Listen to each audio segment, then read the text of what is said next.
ওনার জন্য সিনেমা ছেড়ে দিয়েছেন ডলি, চিত্রনায়িকা ডলি। উনি এমন একজন মানুষ, 18 বছর বাচ্চার মতো তাকে লালন পালন করেছে, তাকে ট্রিটমেন্ট দিয়েছে।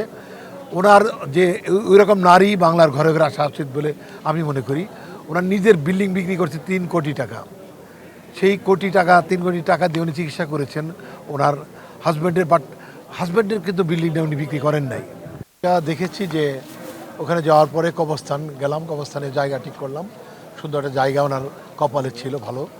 তারপরে ওইখানে ওনার যে স্ত্রী চিত্রনায়িকা, উনিও চিত্রনায়িকা ডলি, ওনার সাথে আমরা ওনার বাসায় গেলাম। আমরা লাশটা দেখলাম, লাশটা নোরানির মতো এত হাসতেছে, আপনারা দেখবেন একটু পরে। তো এমন একজন মানুষ সের বিদায়, একটা নক্ষত্রের বিদায় আমাদের চলচ্চিত্রের জন্য আর একটা ধাক্কা। আমরা প্রতিনিয়ত ধাক্কা খেয়ে যাচ্ছি, জানি না এর থেকে উদ্ধার হবো আমরা কবে। তো জাভেদ স্যার, উনি যিনি মালকা বানুর নায়ক, উনি মনু মিয়া ছিলেন ওটার মধ্যে।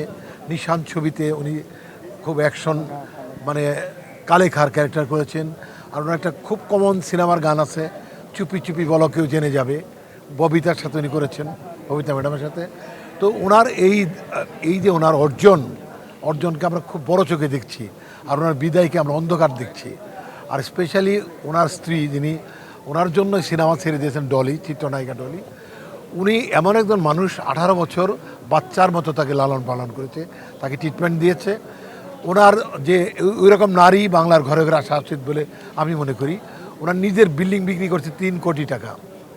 সেই 3 কোটি টাকা দিয়ে উনি চিকিৎসা করেছেন ওনার হাজব্যান্ডের, বাট হাজব্যান্ডের কিন্তু বিল্ডিংটা উনি বিক্রি করেন নাই। এই যে স্যাক্রিফাইস, এটার নামে আসলে ভালোবাসা। ওনার এই ভালোবাসা অমর হোক, ইতিহাস হোক, বাংলার নারীরা দেখুক। আর পাশাপাশি আমি বলতে চাই যে এই নক্ষত্রে যেভাবে বিদায় হয়ে গেছে, এই অভাব কখনোই পূরণ হবে না। আমরা শুধু এটুকু চাবো যে নতুন করে আরেকজন জাভেদের সৃষ্টি হোক, নতুন করে একজন ডলি সৃষ্টি হোক, যাতে করে আমাদের চলচ্চিত্র এই অঙ্গন এই পাপ পুরী থেকে মুক্ত পায় আর কি। ধন্যবাদ সবাইকে, ভালো থাকবেন।